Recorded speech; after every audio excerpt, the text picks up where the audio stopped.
नमस्कार मंडळी, तुम्ही पाहताय विषय दुनियादारीचा। आज आपण अशा विषयावर बोलणार आहोत ज्यामुळे आपल्या मराठी भाषेची मान अधिक उंचावली आहे। होय मंडळी, आपण बोलतो डेअरी मिल्क विषयी।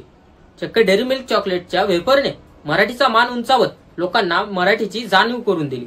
मंडळी, आपल्या सर्वांनाच माहिती आहे, कॅडबरी डेअरी मिल्क हे भारतातील सर्वात एक आवडते चॉकलेट आहे। लहानांपासून मोठ्यापर्यंत त्या चॉकलेटची गोडी भावते। पण यावेळी डेअरी मिल्कने महाराष्ट्रासाठी एक खास उपक्रम राबवला आहे। त्यांनी चॉकलेटच्या पॉकेटवर इंग्रजी सोबत रोजच्या वापरातील मराठी शब्द लिहून भाषेचा गोडवा निर्माण केला। पॅकेटवर अगदी सोबत म्हणजेच रोजच्या बोलण्याचे शब्द जसे थँक्यू, सॉरी म्हणजे माफ करा, व्हॉट म्हणजे काय, हाऊ आर यू कसे आहात, नीड हेल्प काही मदत हवी का, लिटल म्हणजे जरा, मॉर्निंग म्हणजे सकाळ, इव्हिनिंग म्हणजे संध्याकाळ, असं डेअरी मिल्कने केलेली कमाल। चॉकलेटच्या वेफरवर लिहिलेले मराठी शब्द लोकांना समजावून सांगण्याचे प्रयत्न केला। हे मराठी शब्द पाहून मराठी माणसाला आपुलकीची भावना येते। या उपक्रमामागे कॅडबरीचा एक मोठा हेतू आहे। लोकल भाषेला मान देऊन ग्राहकांशी जवळीक निर्माण करणं। आपली मातृभाषा फक्त संवादाचा माध्यम नाही तर भावनांचं प्रतीक आहे।